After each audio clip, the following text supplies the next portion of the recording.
Facebook, Instagram, Twitter. These are the social media giants that dominate this era, and particularly our generation. By 2017, there will be over 2.55 billion people across the world that will use these social media sites. Could this have contributed to the shocking statistic that the average person today spends more than 4 years of their life looking at their cell phone, and on average a person will pick up their phone over 1,500 times a week? With so many people living their lives out in the open on social media, there are growing concerns about individual privacy. But are there benefits to this rise of social media? We spoke to members of the public and fellow students to find out why they like social media. Which network do you use the most? Network as in? Social media network. I'll probably say, at this moment in time, Facebook. Instagram. Facebook, Twitter. Probably Snapchat or Instagram. Instagram, Twitter, any kind of social media nowadays. I probably spend the most time on Facebook, but I would say my favorite network is probably Snapchat at the moment. Why is that? Because it's like you can literally post whatever you like and not feel guilty about it. Because I get a lot of messages on it that I either need to respond to or notifications. Benefits of social media. Easy to contact people. I reckon the communication, keeping in touch with people. You say you don't have the phone numbers. You can find friends, like mutual friends. You can find people. You can keep in touch with old friends as well. I think you can say it's changed the game now because politicians are using it, aren't they? So they can see the worth of it. I think what makes it so popular is how much you can change about it and personalise it towards yourself. I get to stay in contact with my friends that are in different unis over the country. Social media isn't just used to speak to friends and see what's happening in the world. It can also be used to gain employability and for businesses to speak directly to their target audiences. We went to an employability event at Manchester Metropolitan University to speak to professionals to get their views on social media. I think it gives business a presence where they can be talking to potential customers, to potential employees. They can really establish their own brand, whether that be fun, whether it be corporate, however they want to do it. They can really make sure their brand and their values are communicated through social. I'd say the most useful social network for looking for jobs is LinkedIn. So the reason I would say that is that you can create a really good, up-to-date, strong profile on there. You can get involved in conversations, you can reveal why you're passionate about the things that you're passionate about and what's important to you. You can also get recommendations and references from your course mates or from your lecturers or even prior employers, maybe if you've done a placement. But it's something that's quite easy to do and quite accessible for everybody.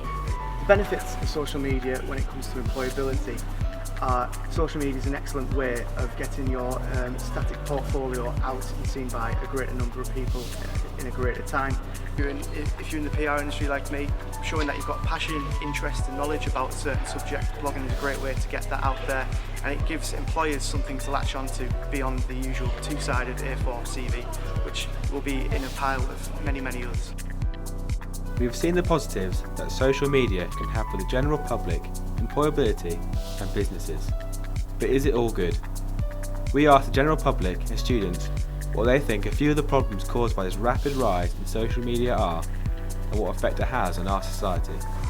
I've seen stuff about the privacy settings, how Instagram can use your photos without your permission, stuff like that. You're not really too sure who you could be talking to. I'll probably say people shy away behind social media. I believe that a lot of people vent their frustration as well on social media as well, when really they just need to speak to someone rather than just vent their frustration on social media. I suppose there's the bullying aspect. People get bullied on social media. I'd say social media basically makes people constantly envy other people. So it makes you constantly look at what everyone else is doing and compare yourself with them. A lot of people like to shy away and they see kind of Facebook as or any kind of social media as a form of kind of like a safety net rather than actually meeting people face to face. You can get. I've heard cases about people being humiliated, private things being shared. It's just such everything's just so accessible and available to everybody. It basically it could kill, the traditional, human way of connecting with people, basically. The cons are you need to look professional, and you need to make sure that you don't put anything on there that you wouldn't say in real life, for a start.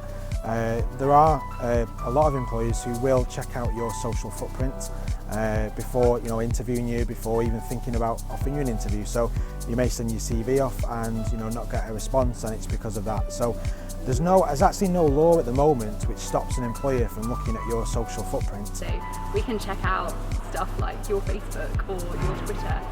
So you need to make sure you're being very professional in your contact if you're making it available for general members of the public and future employers to see.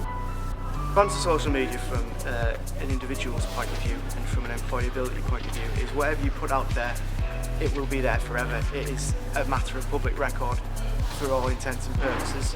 So that ridiculous tweet that you posted on that crazy night out where you were drinking Jaeger bombs till 4 in the morning, an employer can find that. Even if you've deleted the tweet, even if you've changed the Facebook status and your settings, where there's a will, there's a way. It is data that's in the ether, so you've got to be very careful about the way that you want to actually present yourself.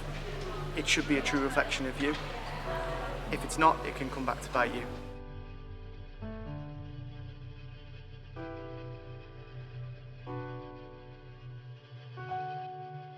So we've seen the positives and negatives of social media for everyone.